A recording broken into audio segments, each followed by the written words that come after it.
Okay, folks, so today I'm going to talk about the Noble Eightfold Path, which, if you recall, was the fourth noble truth.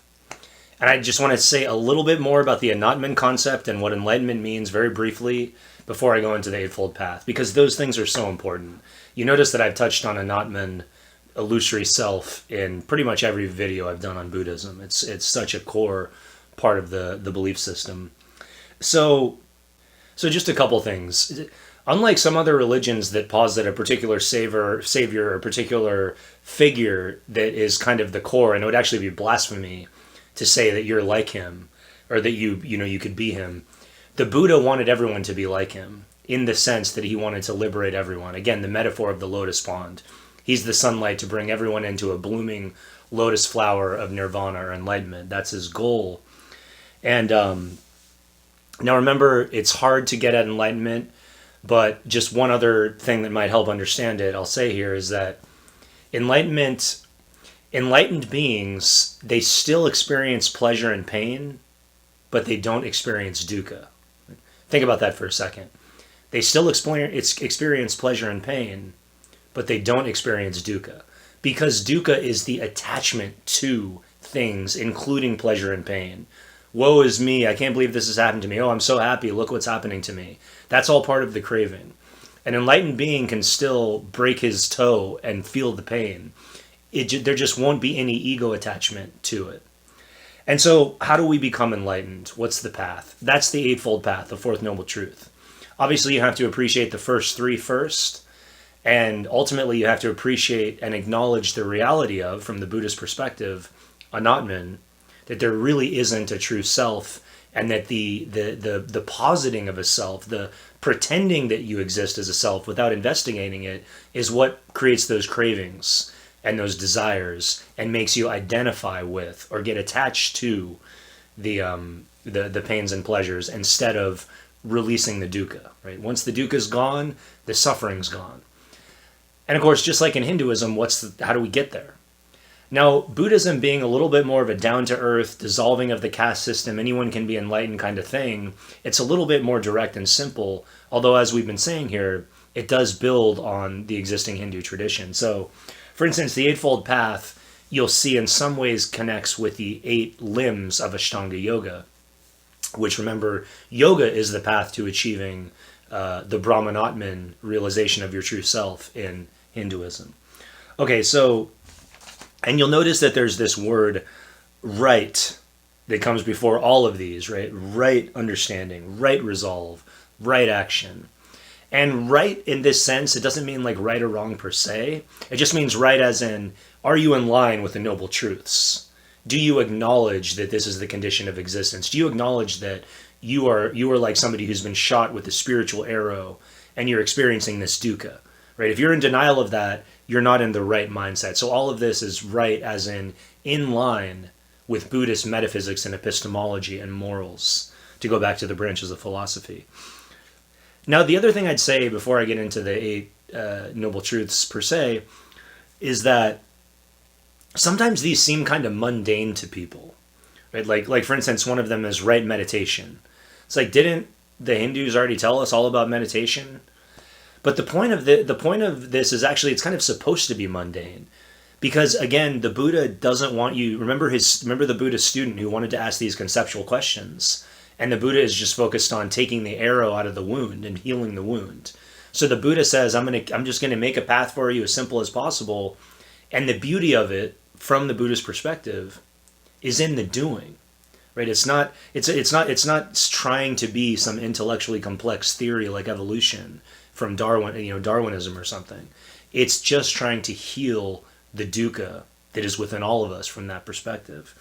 So the greatness of these are in the doing, not in the hearing. Now that said, you're going to hear it from me and you're going to read it in the book. But this is a class in a college campus, so that's the only way we can do it. I can only encourage you to try doing some of this stuff on your own, as I've done before. Okay, so right understanding. Just realizing the first noble truth, that it's true, that the dukkha is the cause of our suffering. Right? Aligning your understanding. And this part is conceptual. Making sure that you don't have any unworked out, like, no, I don't think the dukkha always causes the suffering. No, sometimes it's me. And like realizing that that really is the problem. You know, it's kind of like in Alcoholics Anonymous that you have to basically acknowledge up front that you don't have control, right? That like there's something outside of you causing the problem. In this case, it's not quite the same because it's actually something sort of inside you that's causing the problem in this case. But it's the same in the sense that you have to acknowledge that without debating it, right? That's the first step, right understanding, the impermanence of your own ego. And then the second is that you've got to have the right resolve. You can't just be like, oh yeah, that's a cool idea, man. I really don't have any self. And then go off and continue to act as though you have a self, right? You have to be like, no. I'm really in this. I mean it. I'm going to follow as deeply as I can these principles. I want to get rid of this. I want to fully realize nirvana, right? You have to be resolved. You have to have the right mindset, the right understanding, and then the right resolve to carry out that understanding. You have to work towards reducing mental attitudes that go against that. They go against that understanding, like hate and anger and angst and things like that, and work towards mental states that support getting rid of the dukkha, like compassion and love. Not attachment to people, but like actual love and concern for other beings. Right? So the way it's often put is, it's not just like not doing violence. That's true too. You shouldn't be violent towards people, but it's respecting all beings and their natural rights. And so in this one, we actually see that many Buddhists are vegetarian, in the sense that they see the love and joy and compassion of creation in other beings as well. Now, not all Buddhists, but many Buddhists see a lot of these principles as like, humans, yes, deserve maybe extra concern, but animals are living beings that can clearly feel pain. They deserve compassion as well, right? They're part of the entire world of suffering as well. Okay. Even though they don't experience dukkha the way we do, but you get the idea. Right speech is that you have to act in good faith and goodwill. You have to act and ask questions with an intent to understand, not an intent to discredit. You know what I think about here? I think about the modern kind of phenomenon of debate bros. If you go online, one guy's name is Andrew Wilson, I think, and they come into a debate. Now, don't get me wrong. I think a good debate where people are coming in good faith can be very interesting if they have a genuine disagreement. But some of these guys are just like, oh, so you said this, and they just try to disprove the other person. They totally take everything they say out of context. Right, that's kind of at least related to what the Eightfold Path is saying here. Right speech, right, basically applying that nonviolence principle to your own speech to the what you say. But in this case, speech is not just what you say to others; it's that, but it's also what you say to yourself. Be compassionate with yourself. Notice when you're not doing things that are in line with this. And when you're not moving towards nirvana, but don't overjudge yourself either. Oh, damn it, I can't believe it. I'm so stupid. I keep thinking there's a separate self, right? Like that actually ironically makes it worse by criticizing yourself that way. Again, don't be stupid. Don't ignore things you've done. But also don't be over self-critical. So that's right speech. Right action or right conduct. I mean, a lot of these you can probably already see where I'm going, where they're going with this, where Buddhists are going,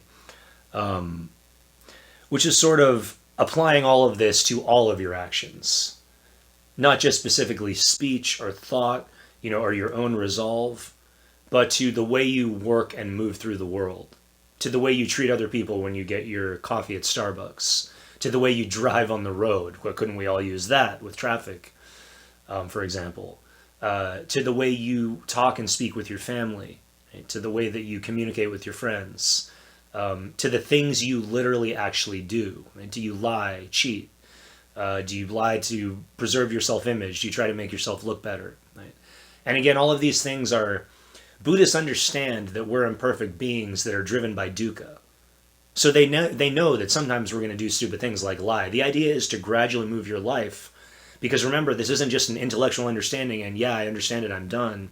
It's a process that many Buddhists would say can take even a lifetime, many, many years to weed these things out of your mind, right? To weed out the bad tendencies and the bad problems and move toward, because like just understanding that the dukkha is the problem and you have to get rid of it and thinking great nirvana sounds great, that's the very, very first baby step. After that, unraveling the onion of your ego, it takes, and it has to be done from the Buddhist perspective along all these dimensions, the way you think, the way you act, the way you speak, and so forth. And so that's why the Eightfold Path is so important as the fourth noble truth. The next one I really like, actually. Right livelihood. Right livelihood. You should choose something you do in life, your livelihood, your profession. Today we might say right lifestyle, right? Because our lifestyles are much more complicated. We have more, connections with the internet, and we have more influence on other people than people in Buddha's time did. But it's the same idea. Right? Like, for instance, the Buddha mentioned stuff like you shouldn't pick a job that could actively harm people, like selling weapons or selling drugs to people. Things that may enrich your ego and make you richer immaterially, but could cause tremendous harm to others. And so you should choose a livelihood where you can help others. Now, again, I would modify this and add in right lifestyle, which could include your job. But let's be honest, sometimes you have to do the job you have because we live in a capitalist economy, at least in the Western world for the most part. But it could refer to things like recycling, caring about your neighbors, being respectful. And this kind of touches on some of the other ones, but, recycling, cleaning up around the house, keeping things neat, taking old dirty clothes or old torn clothes to the Goodwill, stuff like that, donating to charity and so forth. When I think about this one, I sometimes think of this philosophy that I talk about in my introduction to philosophy class, Phil 101. I talk about effective altruism, it's called. Effective altruism, helping out people effectively. So there's people who argue that you should devote your life to helping others because as long as there's still people in need, and there are, and there have been for human history, since the beginning of human history, and you're doing okay, as long as you have a roof over your head and you're basically okay, you should actually be devoting your life to helping others in the sense of working at local charities, working for international charities, donating lots of money to charities that you know will work. And effective altruism is about maximizing your ability to help. Now, the Buddha's not saying go that far, but the idea would be, right livelihood would be like, you live your life in a way that is compassionate towards other beings. Vegetarianism would fit here too as well. And even if you're not a vegetarian, say eating grass-fed organic beef, because it causes much less suffering to the animals. They're not pumped full of hormones. They're allowed to graze in the field and so forth. So those kinds of things could be thought about in terms of right livelihood or lifestyle. Right effort, this could kind of connect with, what's the last one, the second one again. This kind of connects with right resolve, but it's a little different in the sense that this one explicitly targets karma and the whole rebirth concept. So remember, karma and rebirth is pretty similar in Buddhism to the way it was in Hinduism. But the idea is that you do build up bad and good karma by putting different energies into the world that do follow you into the next life. And so right effort here is basically building up good karma, right? Doing something that that is selfless, putting selfless and not selfish energy into the universe. So this is just more explicitly targeting some of the previous, what was the implication of some of the previous parts of the Eightfold Path, is just that all your actions are going towards good, positive karma, compassion, love, joy towards the world, and compassion and empathy towards other beings. And I would invoke here again the spirit / demon Mara / God that talks to the Buddha and tries to pull him away from his enlightenment and says, hey, you can just be enlightened all on your own. You can live in this nirvana state and you won't affect anyone. And the Buddha explicitly says, no, part of enlightenment is compassion. I'm going to be that light to humanity to help them grow into enlightened beings as well. And so basically, right effort is that idea, is like putting out good karma so that you can help lead other people towards that enlightened state. And then the last two are pretty similar to the last three in the 8 limbs of Ashtanga Yoga. They're just concentration and meditation. And it's no accident that despite all these other emphases on other people and caring about the environment and caring about your words and speech and so forth, it's no accident that the last two are inwardly focused. Because in order for you to have that transformation and really develop true compassion, you do have to transform your own understanding of yourself. Namely, in the Buddhist perspective, you have to understand anatman, that there is no fundamental self, and that so long as you believe it, the rug will still be underneath you, you won't pull it out, and you'll continue to suffer, and you'll continue to be part of craving, right? So these last two are very important, right? This really paves the way for the ego to fully see through the illusion that it really is. And when I've talked to people that I take to be enlightened, I do think, this is controversial, but I do think there are people I've met who are genuinely enlightened, and I would argue in many senses it probably transcends Buddhism and Hinduism, but it fits. They will often talk about how they didn't have one single enlightenment experience. They'll often talk about how it took them many, many years to unravel the onion of the false self and see the truth of it. Even though they understood it intellectually, all the conditioning of our egos and if we want to use the language of Hinduism, of the Maya, is pushing them away. It's so, the layers were so deep. The onion had so many layers. It takes years and years and years to fully unwind it or peel it back. So, for instance, I've met people who I think are enlightened who have said, I had an experience when I was 26 that started me on this path, and it peeled back some of the onion, and I started to see the truth. But it wasn't enough, and I went back into an ego-based life, and I continued the craving, although I had a realization, so it kind of wasn't as bad as before. And then 10 years later, they had another experience that peeled back more of the onion, right? And then 5 years later, they had a final experience where it kind of fully realized what the Buddha was saying, and fully realized that, now I understand what the Buddha meant, that there's no self, or that the self is an illusion. Now I really understand, not just mentally, not just conceptually, but in terms of my experience and my entire existence. And so all of this, of course, is a path towards enlightenment or nirvana. And the last thing I'll say, just to kind of put a fine point on mindfulness and concentration, is one of the main points is that you need to be able to experience moment by moment consciousness, right? The conscious experience of living moment by moment, and be okay with it and not want anything else, to fully know that you've eliminated all the dukkha, to fully